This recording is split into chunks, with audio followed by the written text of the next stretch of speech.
Welcome to the Sci-Fi Evolution channel. The sanctum was a sterile, alien environment, and Kael found a group of medical professionals standing a few meters away from a reinforced cage. Their biohazard suits reflected the harsh sanctum lights, and a massive creature lay curled in the corner, shivering despite its thick, dark blue fur. Its golden eyes flickered towards the figures watching it, and a deep growl rumbled from its chest. Dr. Xylos, a four-armed alien with reptilian features, stood before Kael, towering over him by 2 feet. His scaled face was expressionless as he spoke. "This is the patient, Doctor. We have exhausted all our efforts to treat it, but it remains unresponsive." Kael approached the cage, examining the creature closely. He noticed that its fur was matted and tangled, indicating recent injury. "What happened to it?" he inquired. "We are unsure," Dr. Xylos replied. "It was brought to us by a local species that found it in the wild. They reported that it had attacked them, but we have been unable to gather any information from it." Kael continued to study the creature, trying to determine the cause of its condition. After a few moments, he turned to Dr. Xylos and asked, "Have you attempted any treatments involving sound or light?" "Yes, we have," Dr. Xylos responded. "We have tried everything we can think of, but nothing seems to work. It simply continues to shake and growl." As Kael continued to observe the creature, he noticed a tiny red spot on its neck. He gently touched it, and the creature immediately ceased its trembling. It regarded him with curiosity, and its golden eyes appeared to soften. Kael smiled and said, "I believe I have identified the issue with this patient. Let us attempt a different approach. I am the head veterinarian, Lyra, and you have been summoned because your eyes darted to this creature. We are not willing to treat this animal, Kael. You crossed your arms and called me all the way here just to tell me that." I let out a sharp breath, my tongue flicking out in frustration. "We called you because this creature is a top predator, the undisputed apex predator of its world. It has no natural enemies, genetically engineered for killing." He turned to glare at the beast, which was wounded. Kael raised an eyebrow. "So, why aren't you treating it?" Lyra hissed, "Because it is dangerous." Kael scoffed, "Yeah, no kidding. So our most reliable teachers, with whom I work, don't understand. A Terak never submits if it shows weakness. If it is desperate, it means it is more lethal." Lyra's nostrils flared, and a desperate predator is more lethal than a healthy one. Kael frowned, standing closer to the cage. The creature's breathing was uneven. The creature's muscles quivered occasionally, and Kael noticed a thin trail of dark fluid running down its hind leg. It appeared to have been injured for some time. The Master of 3 Epics remarked, "No one would risk treating it, even in its agony. It could kill any of us before we could react." Kael crouched down, peering into the cage. The creature's ears twitched towards him, but it made no attempt to attack. Its golden eyes fixed on him, but there was something beyond mere primal rage, something almost pleading. He sighed. "It won't harm anyone, it's just scared." Lyra emitted a series of sharp clicks, which Kael interpreted as laughter. "Scared? The Terak doesn't experience fear," Kael replied with a shrug. "Perhaps not in the way we understand it, but it's injured, surrounded, and confined in a cage. Any animal would be terrified in such a situation." He gestured to the deep wound on the creature's flank. "Do you see how it positions its body? It's shifting its weight away from that side, as if it were about to attack." The creature let out a deep, menacing growl. Kael continued to speak softly. "I know you're in pain, but I'm here to help.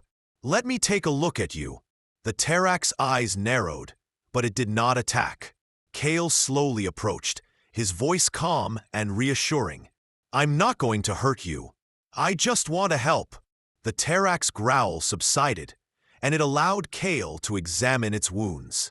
The creature's wounds were severe, but Kael was able to stabilize it. The Terrac's eyes softened, and it let out a low, grateful whine. Kael smiled. "You're going to be okay. We'll get you back on your feet." The Terrac nodded, and Kael helped it back into its cage. The group of alien medical professionals watched in awe, their expressions a mix of astonishment and relief. Lyra approached Kael. "I must admit, I was skeptical, but you have proven yourself to be a true healer." Kael smiled. "I'm just doing my job. I'm glad I could help." The creature's ears twitched, and its nostrils flared as it sniffed the air, detecting his scent. "Kael, I bet you're in a lot of pain," he continued, maintaining a steady tone. "That must be frightening, but I'm not here to harm you." He reached into his medical bag and pulled out a small container. "I have something that will make you feel better." The Terrac's growl deepened as Kael slowly opened the container, revealing a piece of dried meat and emergency rations he always carried. He placed it on the ground and stepped back slightly. "See, just food, no tricks." The creature hesitated, then in a swift motion, it snatched the meat and swallowed it whole. Kael smiled. "Good boy." The Terrac's ears flattened slightly, not in a threatening manner, but rather in a gesture of relief. Behind him, Lyra watched in astonishment. "You fed it, of course," Kael said. "That's the first step towards gaining its trust." He gestured to the injured leg. "Now I must examine it more closely." Vera's body tensed as Kael approached the injury, but she did not move. Kael swiftly applied a numbing agent to the wound before conducting a thorough examination.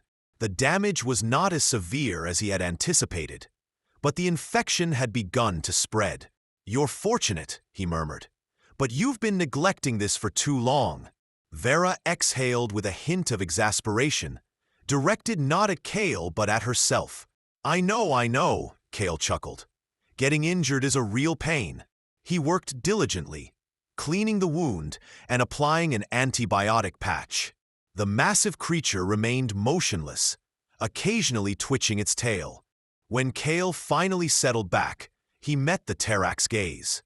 The golden eyes were no longer filled with fear or anger. They were curious. Kael smiled, seeing that it wasn't so bad. He stood up and turned to Lyra, who was staring at him as if he had just defied the laws of physics. "What were you saying?" Kael asked. Lyra's mouth opened, then closed. He let out a sharp breath. "You are either the bravest fool I have ever met, or the luckiest, Kael." Lyra shrugged, a little of both. Perhaps the Terrac let out a low, rumbling sound. Not a growl, not a threat, something closer to gratitude. Kael smirked. "I think we'll get along just fine." The issue with treating a massive, genetically perfected predator was not just the immediate danger of being turned into a chew toy. It was the aftermath. After Kael finished treating the Terrac, it fixed him with an unreadable look, then promptly collapsed onto the sanctum floor and refused to move. "This is a predicament," Lyra grumbled, keeping a safe distance from the open cage. Kael, his hands on his hips, was recovering. "This is what patients do."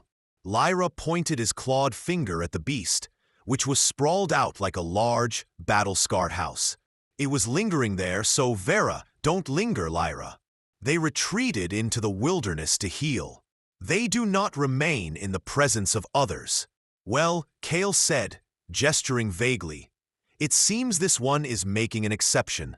Lyra let out a low growl of frustration, pacing around the other alien medical professionals. Even with the creature dozing, none of them seemed eager to test Kael's apparent magical ability to not be torn apart. "We cannot keep it here," Lyra declared. "Why not?" Lyra turned on him. "Because it would imprint on Kael." "I'm sorry. It will." Lyra made a guttural noise of exasperation. Terracs do not form social bonds with other creatures, but on rare occasions, his claws flexed in irritation. When a Terrac is treated during a time of great vulnerability, it may perceive the person responsible as part of its territory. Kael felt a sudden sinking feeling in his stomach. Are you saying it now considers me part of its territory? Lyra's expression darkened. I am saying that if it imprints on you, it will not leave your side. Kael slowly turned to look at the massive beast, which was still resting, but now had one golden eye cracked open, watching him. Oh, Kael muttered. That's a development. Lyra threw up his hands. This is why we don't treat them. Kael exhaled. Okay, let's not panic. Maybe it's just resting. Lyra gave him a deadpan look.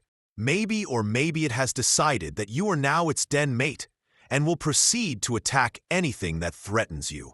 At that moment, a sharp sound echoed through the sanctum, signaling a station-wide alert. A disembodied voice, crackling slightly through the speakers, spoke in a formal tone. The Terrak, now fully alert, stretched a slow, sinuous movement that made every alien in the room recoil. It turned its head towards Kael. Then it stood. Lyra let out a horrified whisper. It is free. Kael raised both hands in a calming gesture. Nobody move. The Terrak padded forward, its massive paws nearly silent against the metal floor.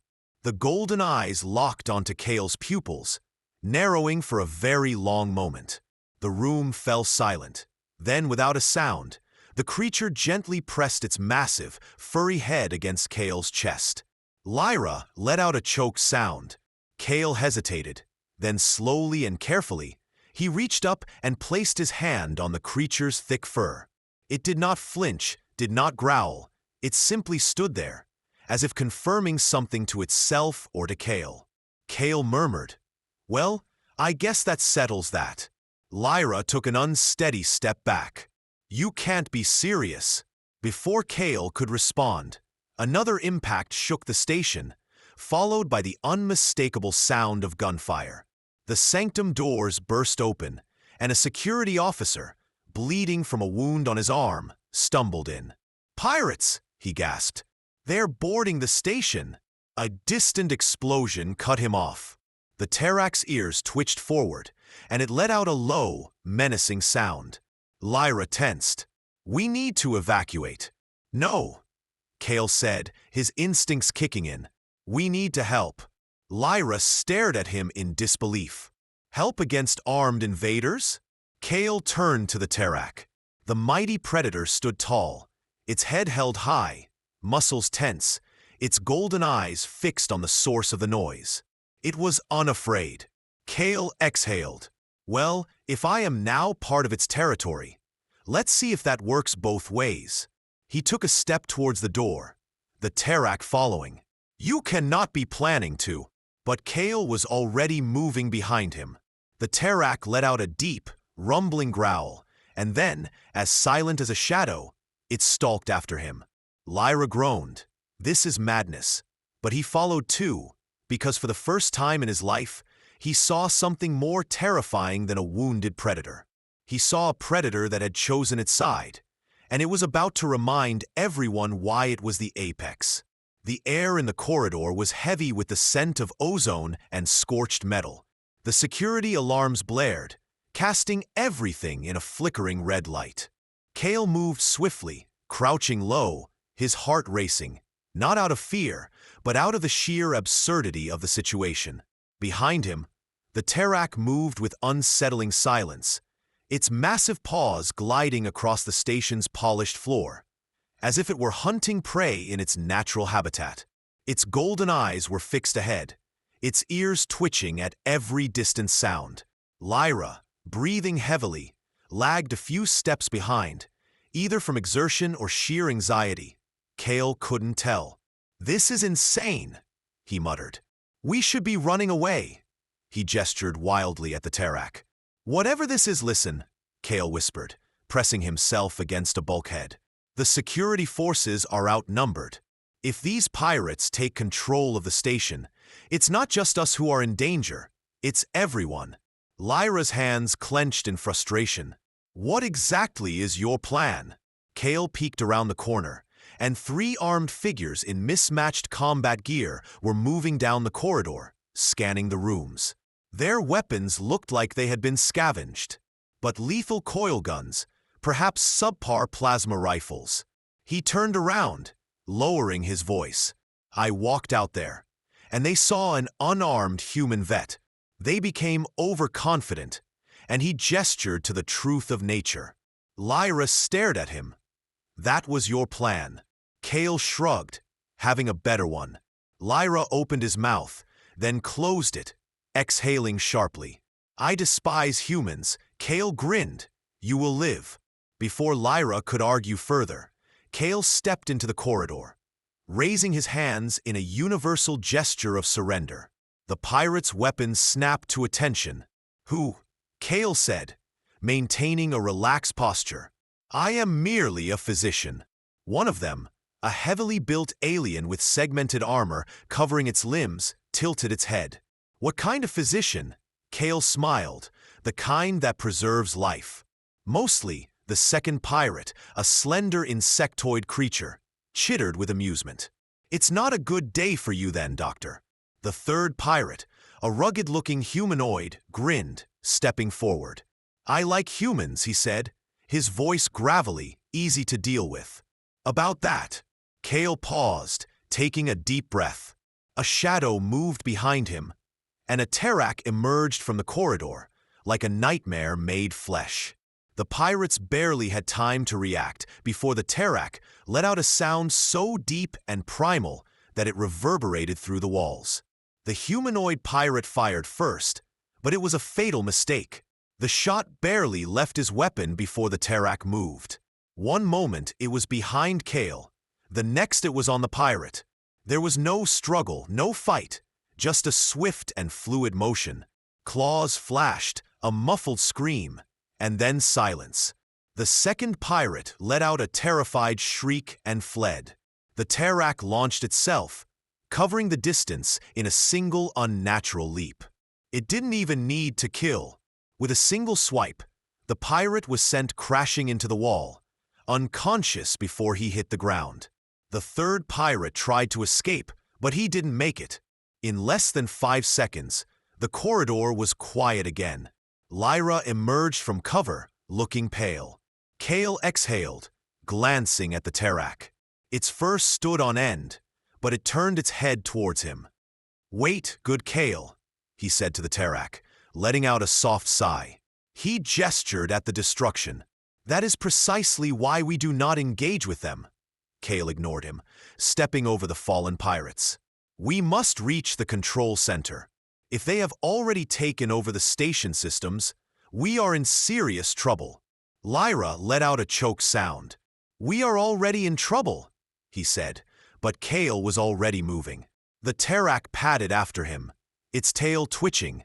Lyra groaned and followed. The control room was in disarray. The security personnel had put up a valiant effort, but it was evident that they had been overpowered. A dozen bodies lay scattered on the floor, some moaning in agony, others completely motionless.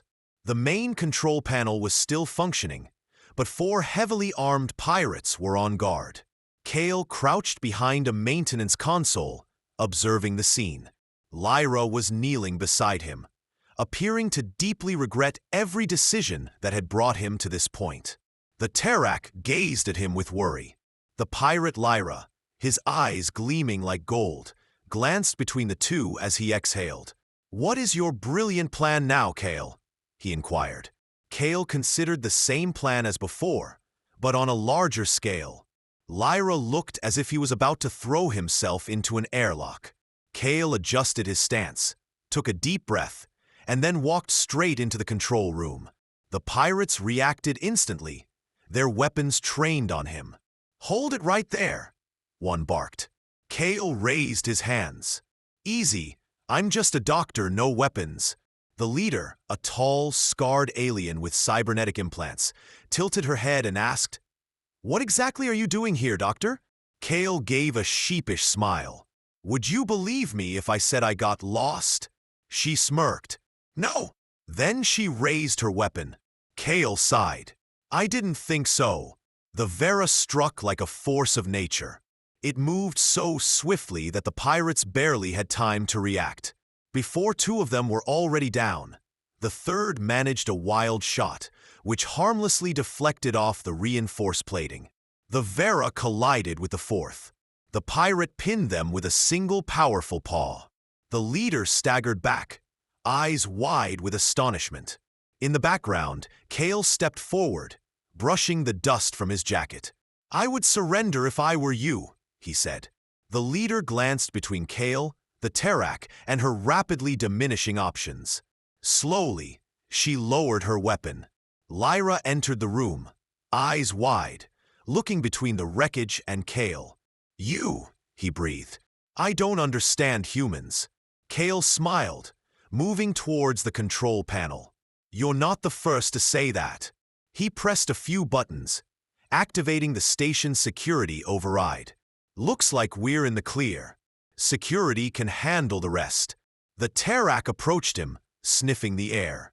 Without warning, it bumped its massive head against his shoulder. Lyra looked like he wanted to die. Kael reached up and scratched behind the Terrak's ears. It let out a contented rumble. Lyra looked like he wanted to die. Kael smirked. "I told you it was just a scare tactic," he said. Kael chuckled after the pirate assault. He had heard Lyra grumble and utter something in his native tongue, which probably wasn't very complimentary. The security personnel have now regained control of the station after conducting a thorough search for survivors and assessing the extent of the damage. The injured personnel are being transported to the medical facilities, and the alarms have been silenced. The station administrators are already starting the lengthy process of writing reports that will likely go unread. Kael stands near the control center, arms crossed, as a security officer. A muscular reptilian with a missing horn grumbles while reviewing the data on a tablet. "Let me get this straight," the officer says. "You, a civilian veterinarian, decided to take matters into your own hands?" He gestures vaguely to the control room, still filled with unconscious or groaning pirates, who had used an Apex Terrak to board the train. "Yeah, Lyra," Kael shrugs, standing a few feet away, letting out a long, suffering sigh. "Say it again slowly, and listen to how crazy it sounds." The officer snorts, shaking his head in disbelief. "You're lucky it worked. We had 3 squads trapped when the station locked them out." "That was your doing, Kael." He gave a thumbs up. Pirates love hacking security systems, but they hate it when you redirect the doors to trap them in supply closets. The officer exhaled. "You're either a genius or a madman. A bit of both," Kael said. There was a heavy thud beside him. The Terrak had flopped down, watching the interaction with sharp golden eyes. The officer took an uneasy step back. This Kael scratched behind the Terrak's ears. The massive predator let out a low, pleased rumble, leaning into the touch. Lyra buried his face in his hands. "She's mine now," Kael said casually. The officer blinked. "I'm sorry, what?" Lyra lifted his head, looking haunted. "He has imprinted on it, or it on him. Either way, it will not leave his side." The officer looked between them, then at the massive, battle-scarred predator now happily accepting head scratches. "Station policy says dangerous." The officer said that wildlife should be kept in a temporary holding area. Kael raised an eyebrow. "Are you going to be the one to tell her that?" The officer opened his mouth, glanced at the Terrak, then wisely closed it again. Lyra groaned. "This is a disaster." The Terrak lifted its head and let out a soft huff, which Kael found almost amusing. "I don't know. I think it's a win." Lyra threw up his hands. "Do you even realize what you've done? Vera is a solitary creature, yet you've turned it into some kind of pet." Kael tilted his head. "So, you are human. You are not supposed to be able to tame an apex predator." Kael grinned, gently stroking the Terrak's thick fur. "It's funny about humans. We tend to make friends in the strangest places." Lyra let out a frustrated whimper. The officer shook his head, clearly deciding this was not his problem anymore. "All right, fine. Just don't let it eat anyone." Kael gave a thumbs up. The officer departed, leaving Kael to gaze after him. "Are you really going to keep it, Kael?" the officer inquired. Kael shrugged. "Well, she seems to like me. Do you think I could get rid of her if I tried?" As if to emphasize his point, the Terrac stood up, stretched, and then gently bumped its massive head against Kael's side. The Terrac made a peculiar sound. Kael laughed. 2 days later, Kael was half asleep at his desk in his cramped quarters. He felt a warm breath on his neck and opened one eye. The Terrac, whom he had started calling Shade, was curled up in the corner, watching him with sharp golden eyes. She was healing well. The wound on her flank had closed, and her movements were more fluid. She had taken to following Kael everywhere, much to the dismay of the station's inhabitants. Even the security teams had learned to give them both a wide berth. "Are you hungry, Shade?" Kael inquired, yawning. Shade huffed and rested her head on her paws. "I'll take that as a no," he said, leaning back in his chair. At the ceiling, he had come to work on rare alien species, trying to heal creatures that no one else understood. Somehow, he ended up with a Terrac as a personal bodyguard. Life was strange. Ben looked at Shade and said, "You know, Lyra says you should be more like this." Shade flicked her ear and smirked. "I think you just like proving people wrong." The Terrac closed her eyes and exhaled. Stretching, she said, "Yeah, me too, Shade." She let out a soft, contented rumble, and for the first time in a long while, Kael felt at home.